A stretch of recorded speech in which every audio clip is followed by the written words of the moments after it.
Pero, hindi yan magtatapos dyan dahil hindi ko pa nadudurog yung aslo. Kuya BG. Ah! About the face of labor and for your play tomorrow.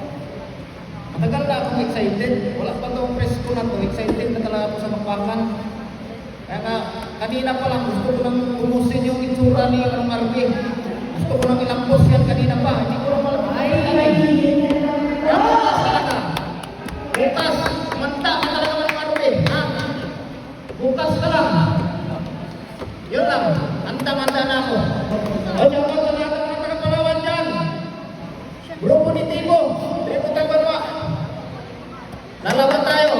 Okay, for the event tomorrow, anong preparasyon mo? Ginubra? Para sa ako lang yan, preparasyon iyatan is 1 month. Kaso sa chimpo subong kay Nolan, so subong do kasi puro. Pero basta mga taga Escalante kuha niya gatras, miskitiin, mahampang kaya Japon. Amigo, prepara. Kung naganas, anong masasabi mo sa sinabi sa'yo ni Palagpat Vlogs about sa preparation niya ng gagawin and ginawa niya na. So, what's your rebut about that? Nagabago si Tenny to. Always nila preparation. Alo. Wala din sa amin nagkarakan na nagabago na wala din para. Always niya nagabago si Tenny gabi para niya. Tandaan mo lang. So, from Bacolod City, Manong Arbe, what's your preparation?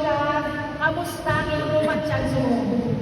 Actually, may kapong sa ito niya kanina malasunod. Lagi-ina lang natumba naman tadayon sa motor. Pero tandayin yung hindi niya rason para mangindi kita sa ginagpak sa Tikalo na taga-Palawan. Nalipat sa taga-Papuntar, nalipat sa Negros, nalipat sa Papulingon, sa Palawan.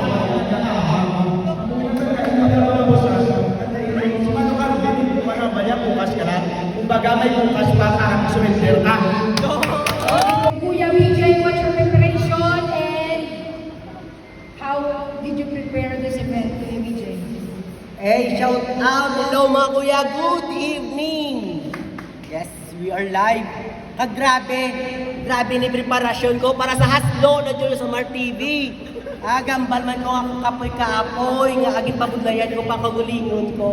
Bakit ko pa pinahirapan yung sarili ko sa pag-training? Eh nakita mo, July! Ayun, dahil pinahirapan mo ako sa pag-training, mabigi-bigi ka pa, aslo pa. Hoy!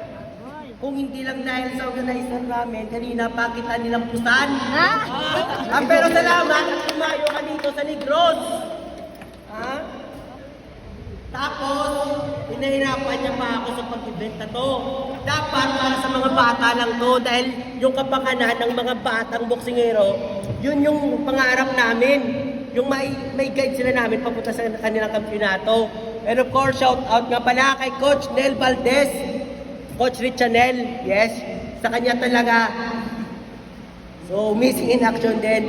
Ito lang masasabi ko, mga kuya, mga ate. Manood kayo ng laban namin bukas. Dahil hindi ito katulad ng mga laban niya. Alam niyo yun, mga laban nito? Scripted yun. Yung laban namin bukas, may kontrata to.